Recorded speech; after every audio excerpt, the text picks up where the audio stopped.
Alrighty.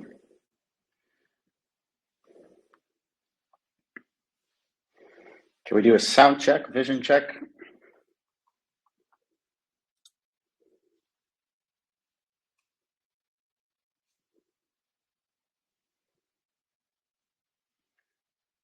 Perfect.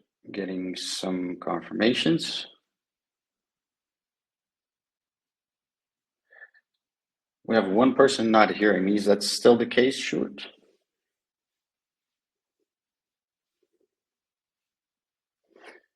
Meanwhile, we'll wait just about a minute for everyone to join the webinar.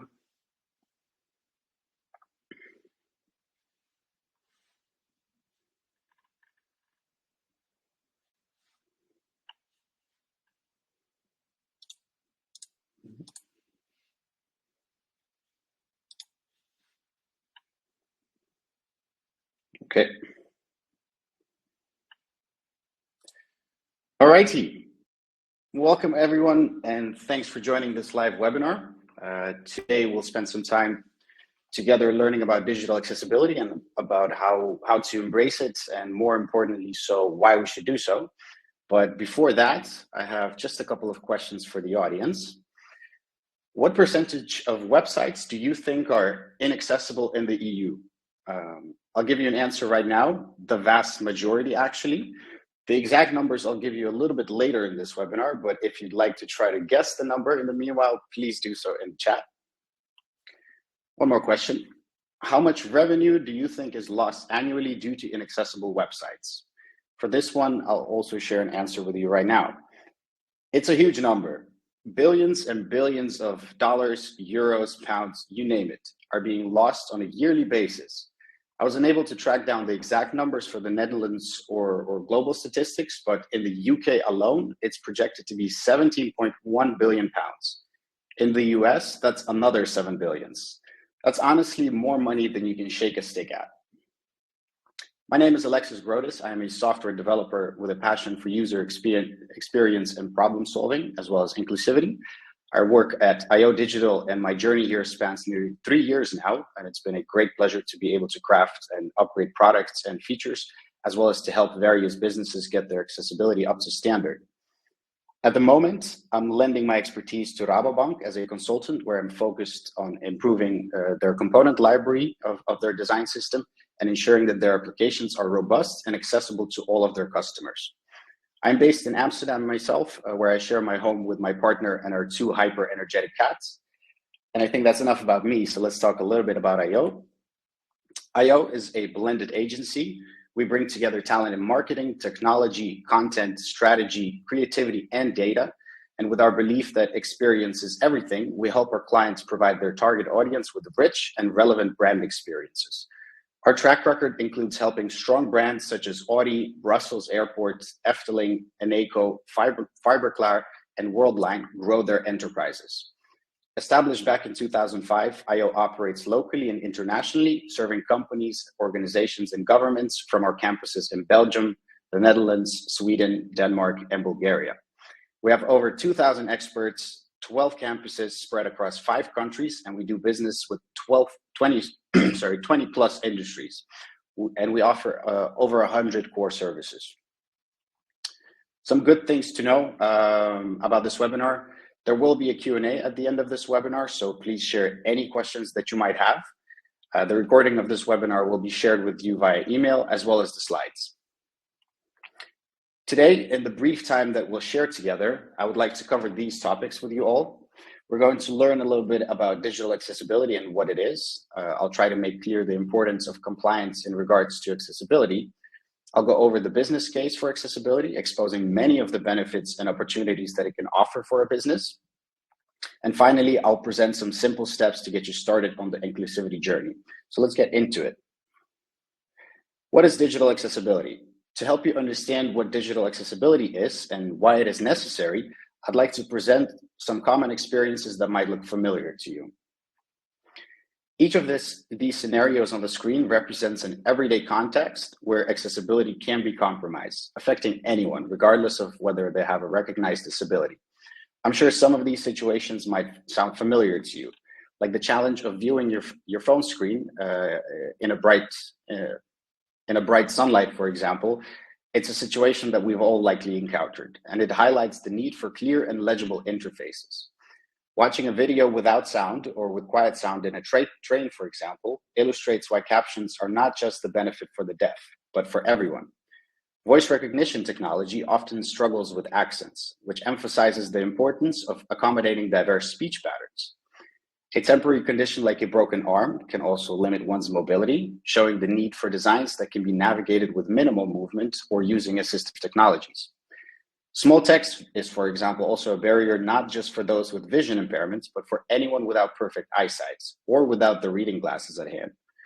Holding a baby occupies your hands, which is a perfect example of a situational limitation where one-handed or hands-free technology becomes invaluable. I encountered this situation quite often when holding my cats. Lastly, seeing oneself reflected in digital content is crucial for personal connection and engagement. Inclusivity and representation matters.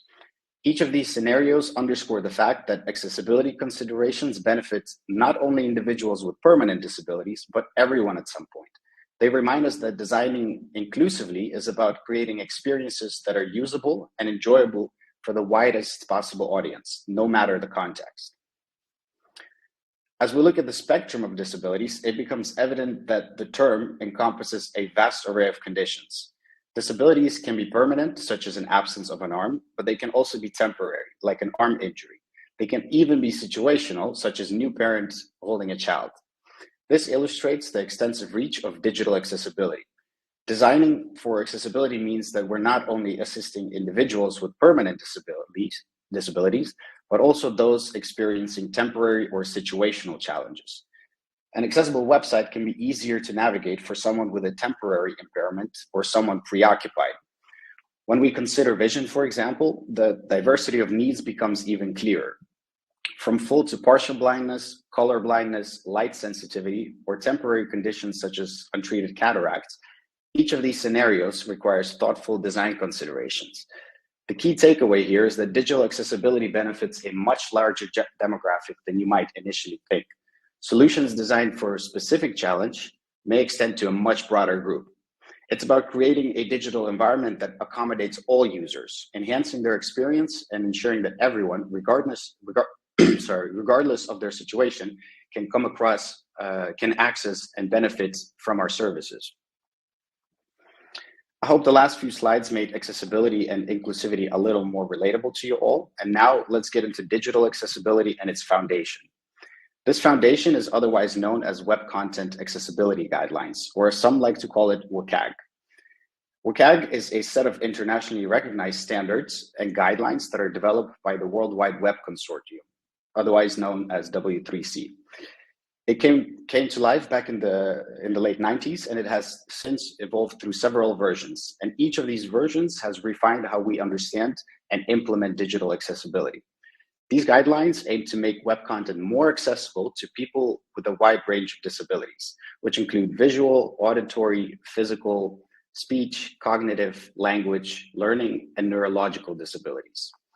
The guidelines are designed to be comprehensive and cover a wide range of recommendations for making your web content more accessible. These guidelines are organized into 4 main principles. So let's take a look at what these principles are. The 4 principles are perceivable, operable, understandable, and robust. They're also known as the POUR principles. Perceivable dictates that all content must be presented in ways that can be perceived by all users. This means that information should be available through multiple sensory channels, so visual, auditory, and also by touch. Operable means that the website or application must be operable by anyone, regardless of their abilities. This includes ensuring that users can navigate and interact with the interface using assistive technologies. Understandable means that the information and operation of the user interface must be understandable to all users. This involves using clear and simple language, ensuring that the content is easy to comprehend, but is also predictable in its behavior. Robust means that content must be adaptable enough to be reliably interpreted by a wide variety of user agents or devices, which includes desktop computers, mobile phones, as well as assistive technologies.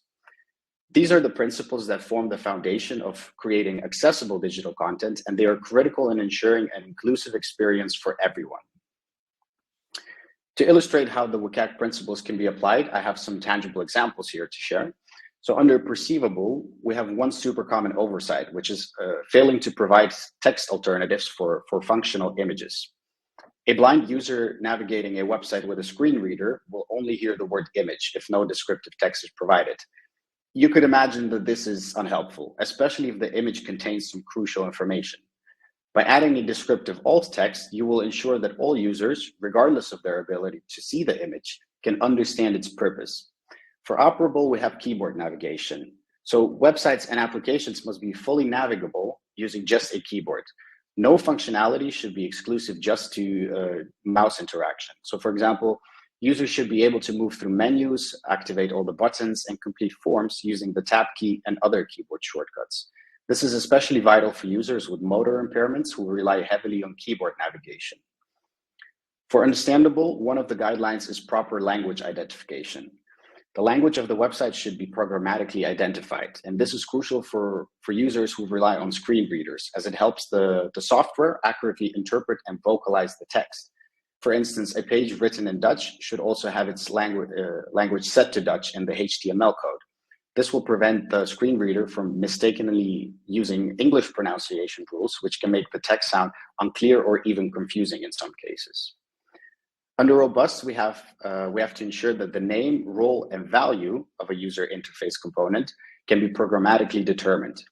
So tags like header, nav, main, footer, these tags help assistive technologies understand the page structure, which then allows users to navigate and interact with the page more effectively. This also ensures compatibility across devices and platforms, and standard HTML controls meet those criteria when they are used correctly. Using semantic HTML is very important in this. If you were to implement just these examples alone, you will have already significantly improved the accessibility of your digital content, making it more inclusive and user-friendly for your visitors. Just like the examples given in the previous slides, each of these principles comes with a set of actionable guidelines. These guidelines provide specific criteria and recommendations for making web functionalities accessible, and they also include descriptions of who benefits from them. The guidelines are designed to be straightforward and practical, and are often accompanied by easy-to-follow advice for meeting compliance. Don't think of them simply as rules. They're more like pathways that lead to a more inclusive web, which makes it easier for developers to implement as well as for users to navigate. Some other examples of these guidelines are ensuring enough contrast in your text and user interface for those with color blindness, for example, captioning videos and offering transcripts, avoiding seizure triggering flashes, and providing clear error messages with corrective suggestions within forms. Each guideline plays a critical role in creating an inclusive digital environment. In the interest of time, I won't dive much deeper into these guidelines, but it's vital to understand that the examples I've given are just the tip of the iceberg. One final thing to mention for the WCAG is that there are multiple conformance levels, which are designed to provide a tiered approach to web accessibility. It makes it more manageable for businesses to implement. So you have level A. This is basically the ground floor of web accessibility. It includes the most essential and easily achievable guidelines. If your product has not yet addressed accessibility, I would really recommend starting here. Some examples include providing alt text for images and ensuring that all content can be accessed with a keyboard. It's simple stuff. Level AA is regarded by many as the industry standard. It includes all of level A and adds quite a few more requirements that deal with the biggest and most common barriers for disabled users. Guidelines that fall under this level are the ones that align with legal requirements. These guidelines include improving contrast ratios, error identification, and providing clear navigation options for users. Lastly, we have level AAA. This level represents the gold standard, including all of level A and AA requirements, plus more stringent criteria that not all websites will be able to meet. The AAA guidelines are very ambitious. They're aiming for the highest degree of usability. And they include things like sign language interpretation for videos and more extensive support for users with cognitive disabilities, for example. It's important to note that Even though level AAA provides the most comprehensive accessibility, it's not always practical or even necessary for all content. Because of this nature, most organizations will aim for level AA to ensure broad accessibility while still maintaining flexibility in design and content. My recommendation here is taking a phased approach to implementing these levels. First, start off with the foundational elements of level A to gain all the quick wins and immediate improvements in accessibility, and then progressively work towards meeting the more advanced criteria of levels AA and AAA as your accessibility maturity grows. It's important to know and remember that web accessibility is an ongoing endeavor, and striving towards higher conformance levels is a commitment to inclusivity and excellence. Now that we have a solid understanding of what digital accessibility entails, let's turn our attention to the significance of adhering to these standards. Throughout the rest of the webinar, we will dive into how compliance benefits not only users with disabilities, but also your organization. It is important to understand that there are two directives currently at play. The EU introduced the Web Accessibility Directive back in 2016, which was created to make the public sector websites and apps accessible to people with disabilities. Full compliance with this directive became mandatory by June 2021. What is more current, and you've likely heard about it or of it, and it's the European Accessibility Act, which expands accessibility requirements to the private sector. This includes a much bigger selection of products and services, and the most important thing to note here is that it comes with legal imperatives and a strict deadline. I will go into a little bit more detail on what products and services this is relevant to a little later. The European Accessibility Act is an opportunity to innovate and create inclusive experiences, but it's also a responsibility to ensure digital accessibility for everyone. Organizations really need to start evaluating their current accessibility, start identifying areas of improvement, and implementing these changes to meet the new legal requirements, because we are quickly nearing the 2025 deadline. The directive will take full effect on 28th of June 2025. The European Accessibility Act, or otherwise known as the EAA, began taking shape in 2019, and since then, many businesses have been gearing up for compliance. It's important to understand what is in scope of this act. So the EAA claims to harmonize the accessibility of products and services across the EU, focusing especially on those that are crucial for individuals with disabilities. It targets disparities in accessibility requirements among member states, which should ensure a cohesive and uniform approach towards across the entire EU. Very important, this act applies to larger entities, specifically companies with more than 10 employees or an annual turnover or balance sheet total exceeding 2 million euros. What is considered out of scope is more or less the opposite. The Act exempts smaller businesses and micro enterprises, which are those with fewer than 10 employees, or a turnover of less than 2 million euros. Additionally, business-to-business systems and internal software used by employees are also not covered by this Act. Starting back in 2019, existing applications and systems were given a five-year grace period, that is until 28th of June 2025, to become compliant. What is crucial to note here is that any new applications released must adhere to the Act stipulations immediately. So there's no generous grace period after this deadline. So who is this relevant to? We are looking at a wide spectrum of services and products that need to align with the EAA. On this slide, we find a more detailed breakdown.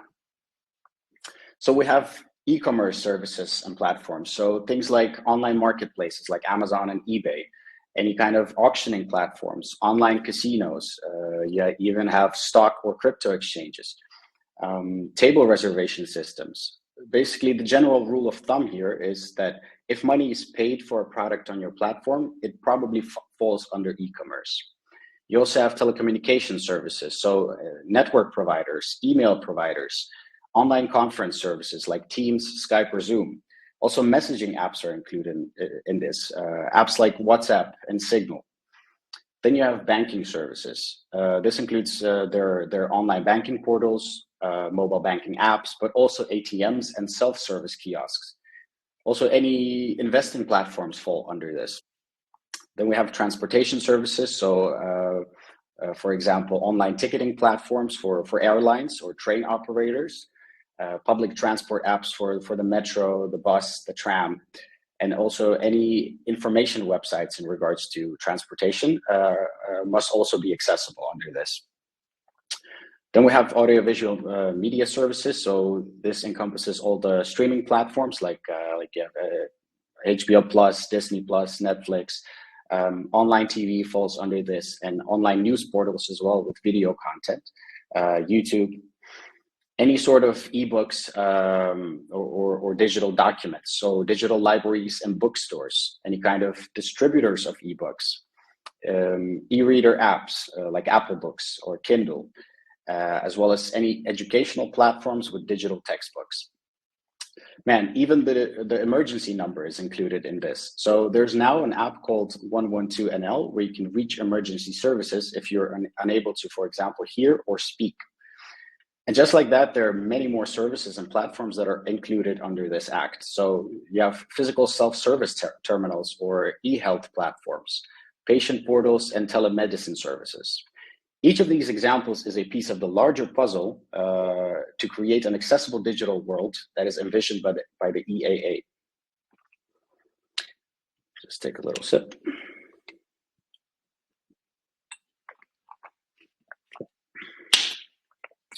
So when discussing accessibility, I believe it's essential to look beyond compliance and understand the tangible business benefits that it can offer.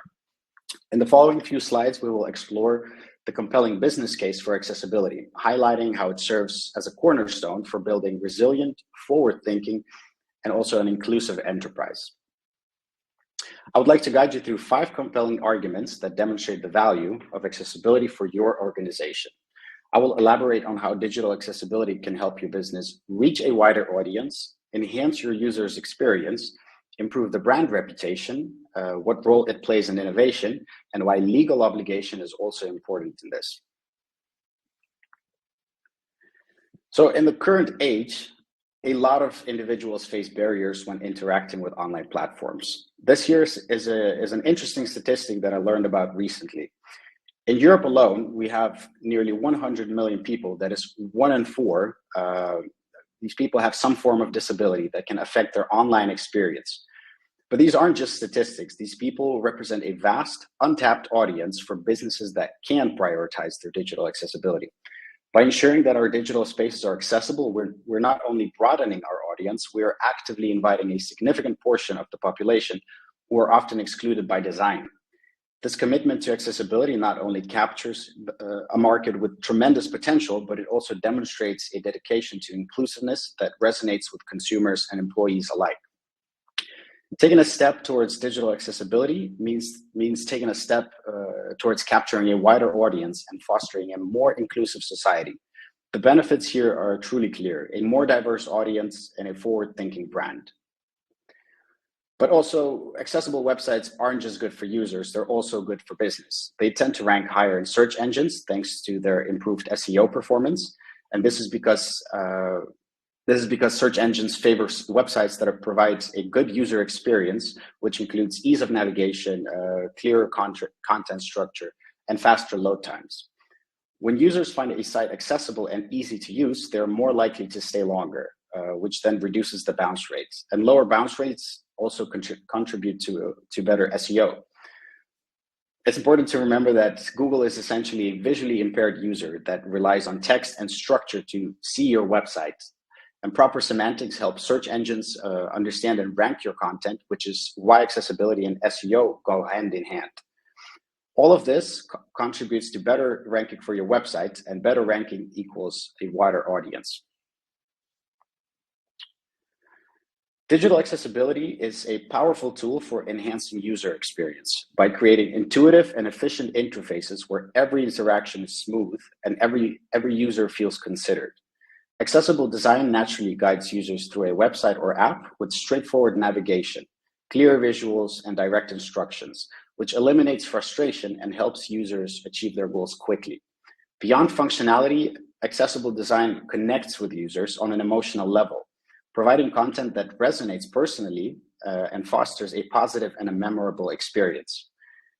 Incorporating accessibility simplifies content perception and understanding, which ensures that everyone, regardless of their ability, can engage with your digital space effectively.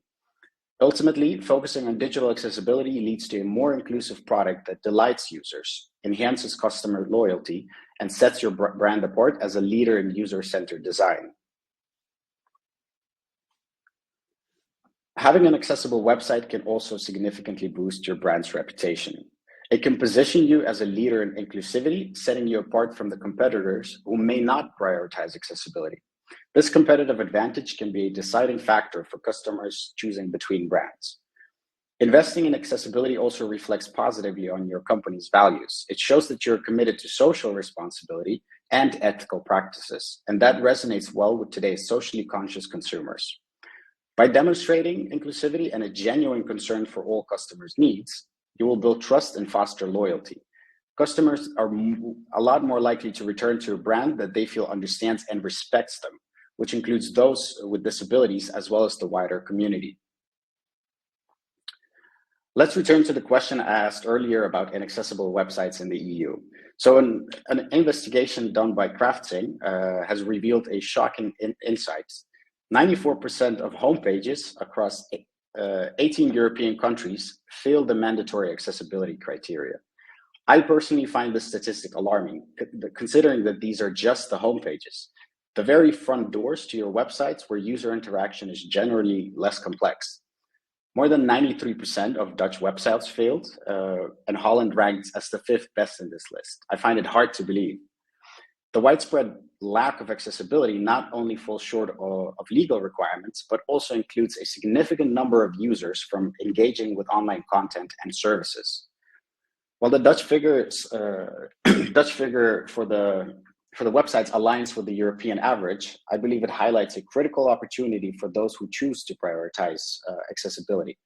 By ensuring compliance, businesses can stand out and capture a segment of the market that is currently underserved. I also have a worldwide statistic available for this, and it's 96% of the world's top 1 million web pages are also not accessible. Building a strong business case for digital accessibility means also recognizing its role in driving innovation. When we design with accessibility at the forefront, we're not just accommodating individuals with disabilities. We're also expanding the realm of what's achievable and creating solutions that everyone can benefit from. For instance, the electric toothbrush. It started out as a tool to help people with limited motor skills, but now it's a staple in households all around the world, valued for its ease and use and effectiveness. This is a prime example of how products can initially created to meet specific needs can end up having mass appeal and utility. In essence, by integrating accessibility into our digital products, we're not only supporting inclusivity, but we're also fostering a culture of innovation that leads to versatile technologies. These advancements prove that focusing on diverse user needs can result in superior products that enhance daily life for a wider audience. Again, it's important to understand that the European Accessibility Act is not just a set of guidelines. It comes with mechanisms for enforcement in place that will ensure real change. Each member state will have its own system for auditing and enforcing compliance, with penalties for organizations that don't meet the required standards. In Germany, for example, the enforcement of these accessibility standards is carried out by the BFSG, which translates to the Accessibility Strengthening Act. The BFSG has a very clear goal, and it's to ensure that all German organizations meet the necessary accessibility standards before June 1st, 2025. This deadline underscores the importance of proactive steps towards compliance. And the consequences for non-compliance are actually significant. So in Germany, companies that fail to meet these standards by the deadline will face hefty fines with penalties reaching of up to 100,000 euros. This enforcement regime serves as a powerful incentive for businesses to prioritize accessibility.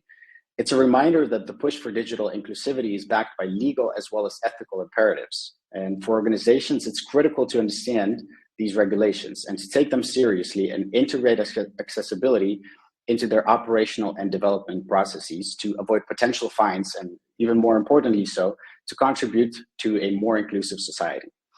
Ireland has also placed similar regulations in place for this. By now, I hope we are on the same page about the importance of digital accessibility and are already brainstorming of ways to get started. So I got a little something for you, but first I'll have a little sip.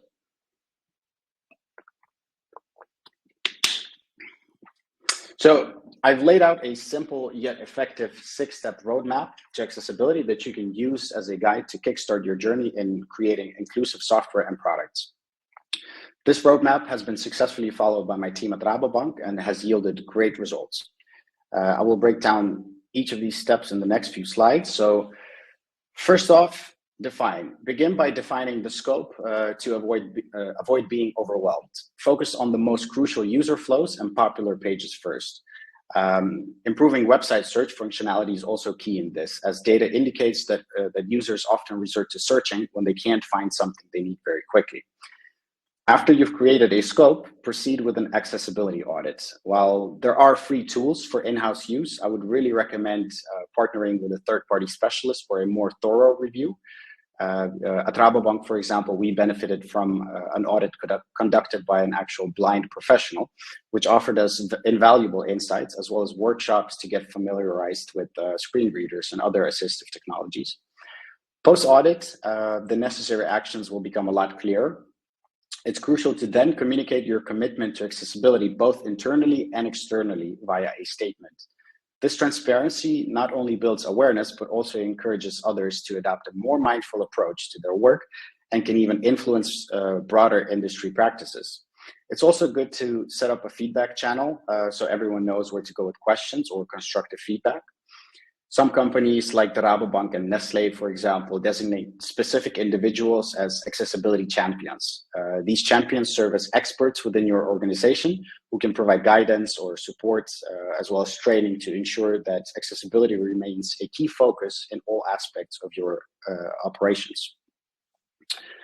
Once the scope is set and an audit is completed, it's then time to implement the necessary changes. So refine your development backlog with priorities that are usually identified in an audit, which should make the process efficient as the audit provides clear guidance on what needs to be addressed. Then it's important to continue education. It's critical for sustaining accessibility efforts. It's good to offer specialized training tailored for the roles within your team, such as maybe developers or content creators. And it's to ensure that ongoing awareness is happening and informed decision-making going forward. Lastly, regular monitoring is also essential to uphold compliance. So hold regular design and code reviews,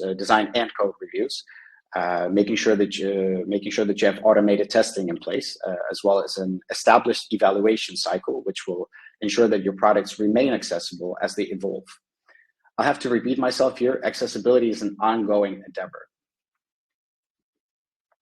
So on this slide, I've gathered some invaluable resources, which I have revisited and used time and time again in my own accessibility journey.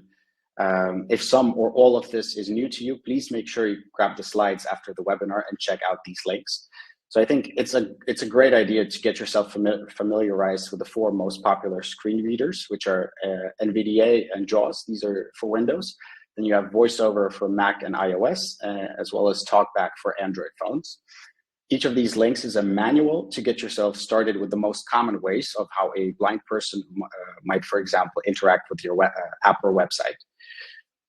Then we have some useful accessibility tools like AxScore, which is available as a browser extension, as well as pipeline tooling, and it allows for automated accessibility testing during development.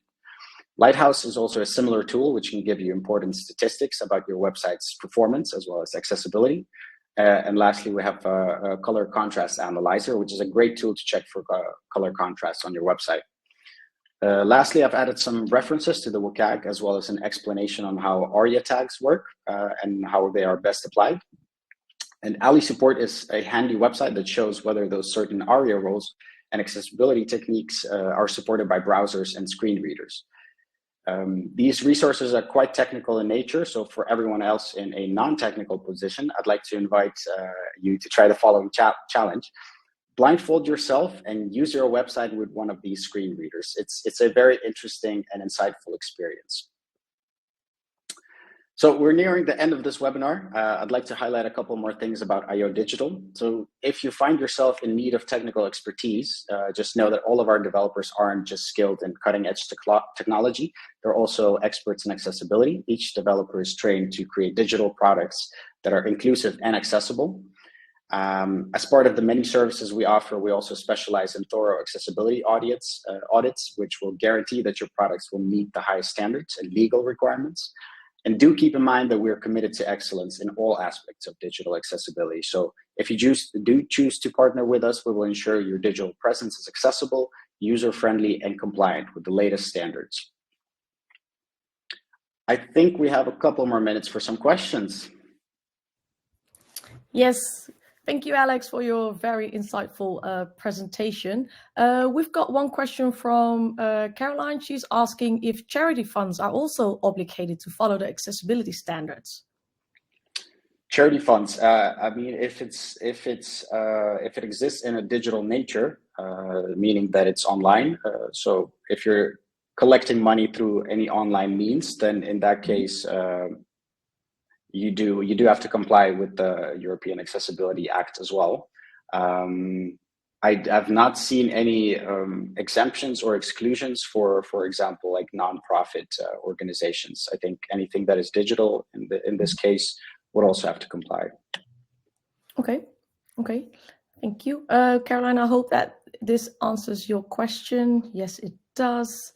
Great. What I was thinking is, the question I had in mind is, how do you convince all employees within an organization to be on the same page? Yeah, it's a really good question. And I think what's important here is that you have really clear communication on the benefits as well as the regulations that are in place. So it needs to become clear that there's legal requirements in place. I think this is where one of the steps where you communicate a statement within your organization or towards externally that you have a commitment to do so. There's also so many benefits that you could try to convince your employees of why it's necessary to do so, right? So there's such a broader audience that you could reach by becoming accessible. I think really honing down on the benefits of why accessibility matters, as well as the legal requirements, should get everyone up to speed and truly understand why this is important. Mm-hmm. Okay, thank you. Frank is asking a question, if regarding the Netherlands, June has come, how strict will it be enforced, or will it be enforced just like GDPR? So for the Netherlands, I believe there's currently regulations that are being created, being set in place where penalties, just like, for example, in Ireland and Germany, where it's the case. I think something like that is currently in the works, because the main goal of the European Accessibility Act is to be uniform as the entire European Union, and all the member states need to comply with this. So every country is going to have a certain regulation or system in place. And I don't think there will be any exceptions, but at this moment, there's nothing that's been communicated by the Dutch government to do so. Okay, so we don't know yet if we're going to have a €10,000 penalty like they have in Germany. We don't know that yet, but no, it's likely to be more than 10,000. I think we're going to be more in line with Germany. Yeah. Okay. Mark has a question, which is also a really valid one. Where can I find accessibility trainings for say, content editors? There's a couple of good resources. I don't know off the top of my head. It's a really good question, and I'm absolutely willing to share those with you. I'm happy to collect some trainings and links for resources in regards to that. Would it be okay if I get back to you a bit later on this, Mark? Sure, I'll share that with everyone. I think everyone can benefit from that. Okay. Are there any more questions? If so, start typing, then I can see it in the chat.